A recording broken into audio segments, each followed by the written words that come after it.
Baik, pertama-tama saya ingin menjelaskan bagaimana penggunaan bahasa formal dan informal di tengah perkembangan teknologi yang begitu cepat. Nah, sebelum kita membahas lebih jauh, kita harus tahu dulu kedua istilah ini munculnya itu dari mana.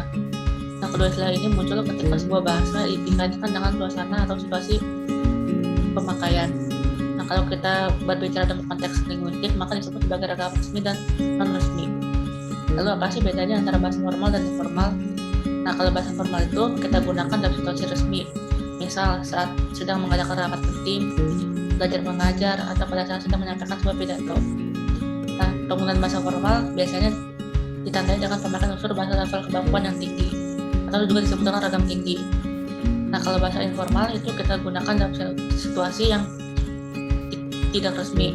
Biasanya kita gunakan saat sedang bersama teman dekat kita. Dan pada umumnya, bahasa informal ditandai dengan pemakaian unsur bahasa level kemampuan yang rendah, atau juga disebut dengan ragam rendah. Setelah kita memahami perbedaan antara bahasa formal dan informal, kita akhirnya masuk ke pembahasan secara khusus untuk kedua bahasa tersebut. Pertama, yaitu formal memiliki unsur gramatikal eksplisit dan konsisten, sedangkan informal memiliki unsur yang gramatikal tidak jelas dan kacau.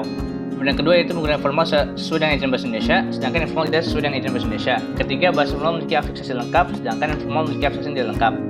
Perbedaan yang keempat yaitu bahasa formal menghindari unsur bahasa daerah, sedangkan bahasa informal biasanya menggunakan unsur daerah. Yang terakhir adalah formal memiliki pronoun resmi dan diksi yang baku, sedangkan informal tidak memiliki kedua hal tersebut. Di sini saya akan menjelaskan bagaimana istilah bahasa formal dan informal pada bahasa Indonesia.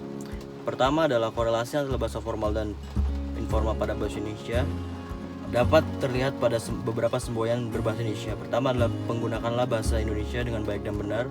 Kedua adalah utamakan bahasa Indonesia, lestarikan bahasa daerah, dan juga kuasailah bahasa asing.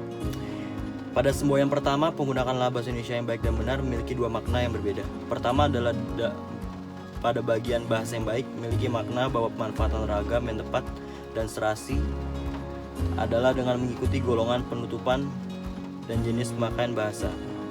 Sedangkan bahasa yang benar memiliki makna bahwa pemakaian bahasa tersebut mengikuti kaidah yang dilakukan atau yang dianggap baku. Ciri ragam baku dan fungsi ragam baku.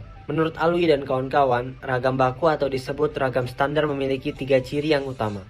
Ciri yang pertama adalah kemantapan dinamis. Ciri yang kedua adalah bersifat kecendikiaan. Ciri yang ketiga adalah penyeragaman kaidah.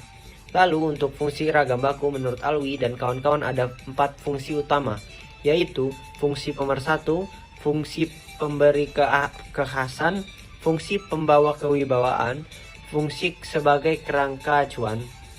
Sedangkan menurut Graffin dan Mathiot, fungsi bahasa baku lebih bersifat sosial politik. Ada 4 fungsi utama bahasa baku menurut mereka, yaitu fungsi pemersatu, fungsi pemisah, fungsi harga diri, fungsi sebagai kerangka acuan.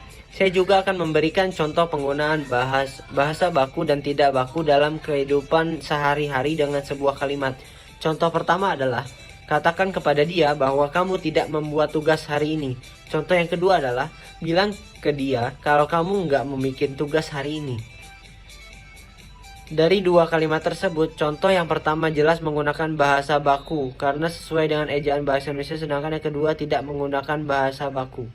Adalah sebagai representasi suatu warga daerah dan sebagai wujud pelestarian bahasa daerah.